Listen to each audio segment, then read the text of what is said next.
let's get to the stories of the day, please. First thing I wanted to do was start off with Houston Texans quarterback CJ Stroud. Now, we know that he's made news recently because of his greatness on the football field. We haven't seen a rookie quarterback look like this, arguably since the days of Dan Marino in 1983, for crying out loud. CJ Stroud is legitimately an MVP candidate, not just a rookie of the year. There ain't even a discussion.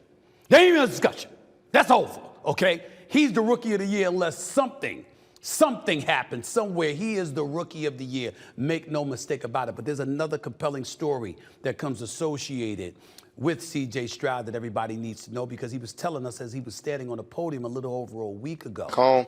And actually I have that with my dad. I got to talk to my dad a little bit this week, man, and I'm praying to God that something can happen, that he can get out and come to one of these games, man. I've been praying for him a lot, and I know I didn't want to make this public, man, but our criminal justice system isn't right, and it's something that I need to probably be a little more vocal about, because what he's going through is not right. And he called me this week and we got to talk.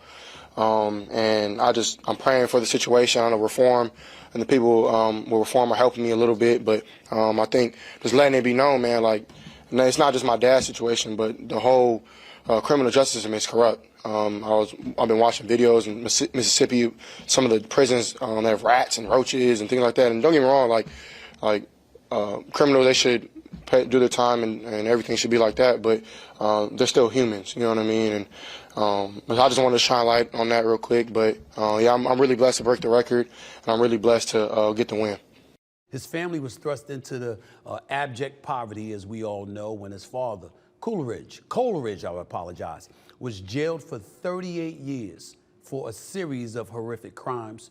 We don't know all the details. We can look into that, but the point that he was making is that it's something that he lives with every single day. He obviously has a tremendous level of love for his father. He wanted to point that out to everybody in the world watching him now, watching him shine.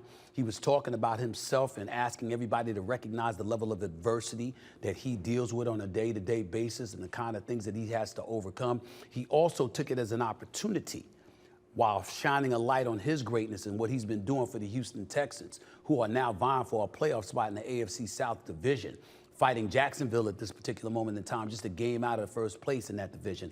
He took a moment to really highlight the fact that I'm going through a lot. I think the justice system is kind of shady in its own way, and the treatment of prisoners is something that I think we all need to pay attention to. Those were his words.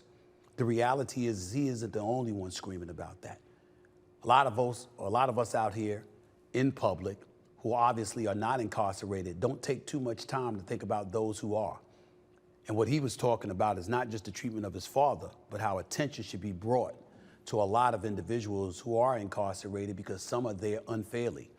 And the treatment that they're receiving is something that we all need to pay rapt attention to. I thought that as a courtesy to CJ Stroud and the level of greatness that he's putting on display, for him to take a moment in time to address that particular subject, it's not only something that we should pay attention to because it highlights his ability to deal with adverse circumstances and still go out there and shine, but we also need to pay attention to the fact that, hey, maybe we should be looking in to our criminal justice system, just the latest excuse to do just that. So I want to take a moment to give CJ Stroud some love, because God knows he deserves it more so than a lot of people right now. So that was just point number one.